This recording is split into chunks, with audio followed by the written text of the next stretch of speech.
อยู่บ่ว่างอยู่ครับพอดีโอ้ครับอันมันเป็นจังไดมันอันสิปล่อยดีบ่คันพ่อให้ห้ามมื้อนี้ก็เพิ่นว่าจังไดเพิ่นก็บ่ว่าจังใดแล้วเพิ่นก็รอคอยอยู่คือเก่า เพราะว่าอันหนูว่าโอ้คันมื้อวานหนูบ่สบายหนูว่าคันปล่อยมื้อนี้มันอาจสิเป็นทุกขลาภเพราะว่าเมื่อวานป่วยบักอย่างแฮงหนูก็เลยหัวตะตื่น ผมก็ตื่นขึ้นตื่นมามันบ่หาเบิ่งออกอะจ้ามันบ่สบายเมื่อวานนี่ครับอาหารเป็นพิษเจ็บท้องเกือบตายอืมหนูก็เลยว่าโอ้บ่แม่นมันสิเป็นทุกขลาภสิคันบ่ปล่อยถ้ามันออกมาก็เสียดายเนาะ ครับผมบ่เคยเป็นอาหารเป็นพิษปานนี้จนอายุสิ54แล้วอีกบ่กี่มื้อนี่เก็บท้องปานมันวิดอยู่ปานว่าพ่อแฮงหาคิดยังนี่ อัดแล้วครับเริ่มอัดแล้วถ้าคันท่านเอาปล่อยถ้าคันบ่เข้างวดนี้ก็สิพาดคือกันเด้อตัวเล็บที่เพิ่น ครั เนาะ บครับเอาลองเบิ่งมื้อนี้ก่อน จ้าเพราะว่ามันอันป่วยแฮงมันอาจสิเข้ามันอาจสิเป็นทุกขลาภบ่เคยป่วยปานนี้จักเทื่อจ้าคันฉันลองเบิ่งงวดนี้คันบ่เข้าก็สิพักคือกันนั่นล่ะเพราะว่าแล้วตัว FC เพิ่นมันหลุดหลายงวดโพดเนาะพอให้ฮะครับ แต่งวดนี้คิดว่าอาจสิเข้านะเพราะว่ามันบ่เคยป่วยปานนี้แล้วก็ใกล้อันวันมงคลนำครับ เอาเลยเนาะจำระบบแม่รัฐมันนี่ไปใส่สัตว์มื้อนี้แม่รักมานี่เอาหลาน อ๋อสบายดีกันเบิดทุกคนอยู่บ่คอย ครับครับคอยอยู่ครับผม ก็จัดการก็เอาตัวเลขเป็นแนวทางไว้กันบ่เข้างวดนี้ก็ขอพักคือกันเนาะเดี๋ยวตัวเพิ่น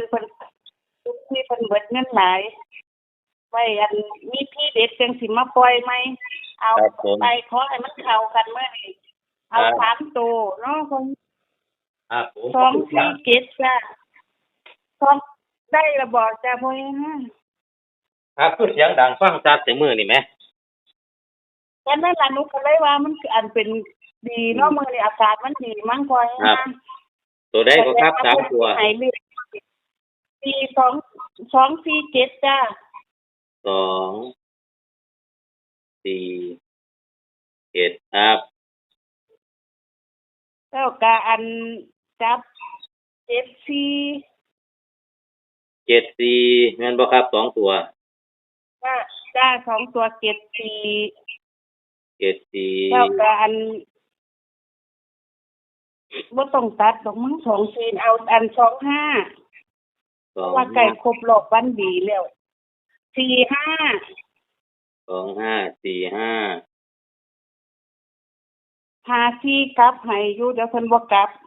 เอา5 4กลับด้วยเนาะครับจ้า2 1 2 1 7 0 7 0กันเบิ้ลกันเบิ้ล6 6 6 6มื้อนี้วันศุกร์ครับ เอาอีกคู่หนึงวันเอา44นี่จ้านมันหลายแม่พอนี่ฮะ1 2 3 4 5 6 7เอาซ้ำนี่ล่ะเนาะเอาซ้ำนี่มันบ่ครับเอา8จ้าเพราะว่าคันนั้นบ่เข้ามื้อนี้ก็สิพักและโซน FC เพิ่นบัดที่นี่ยามได้เด็ดๆจังสิมาใหม่ครับผมคันเทวดาเพิ่นเรียกตัวเพิ่นสิให้เข้าอยู่ติเนาะครับผม มันรุดหลายโคตรหนูบ่เคยป่วยแห้งปานนี้แต่ว่าป่วยแห้งก็เศร้าไว้ก็แปลกอยู่เด้พอเฮ็ดมาโอ้มันวิดอยู่คือกันตายก็คือดีก็เศร้าหาตัวเน้นนะครับว่าโอ้เน้นจ้า70จ้าเน้นไปที่70ครับ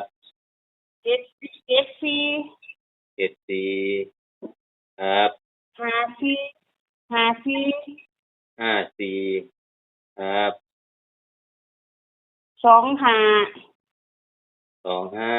เน้น4คู่จ้าเน้น4คู่ซั้นนี่ล่ะเน้น4คู่เนาะครบแล้วจ้า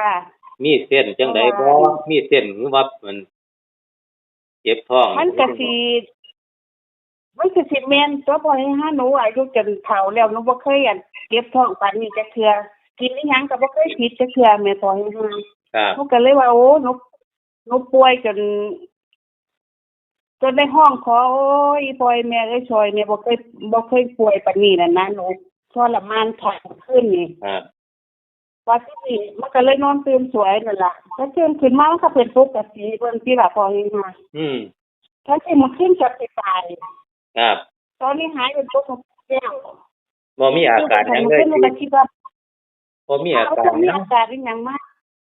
จ้าแม่นตอนนี้ปกติแล้วก็มาขึ้นกับตาย ครับ จะได้ห้องให้พ่อยแม่พ่อยถึงแล้วถ้าหากพ่อยให้ลูกกันเลยว่าบนเนี่ยเพราะอาจสิเป็นทุกขลาภนะอาจสิเข้าก็ได้มื้อนี้หนูคิดว่านะครับ คัน ผม บ่เข้าก็จังพักเหมือนตัวขอให้ FC เพิ่นโชคดีให้เพิ่นได้ทุนขึ้นเพราะมันหลุดหลายงวดแล้วก็เลยเพิ่น ครับ คิดว่าเขานี่ดอกพ่อยให้เพิ่นพิจารณาเพราะมันบ่หลายคุ้มเท่ามื้อนี้ ครับ เอาแต่โตเน้นก็ได้ มันก็มีบ่หลายหางหรอกครับ มีอยู่4 5 6 7หาง7 เฮ็ดหางก็3ตัว ครับกับ6 จ้ะ แปด ก็3ตัวมี ตั ถู ว ก ครับ พอให้ห้านพี่หนูมักกันที่554มันก็ใกล้วันเกิดหนูนำเนาะแล้วก็ครบรอบแต่งงาน25ปีนำมันก็บ่แน่ดิล่ะ ครับ อายุจนหลายปานนี้บ่เคยป่วยจนโอ้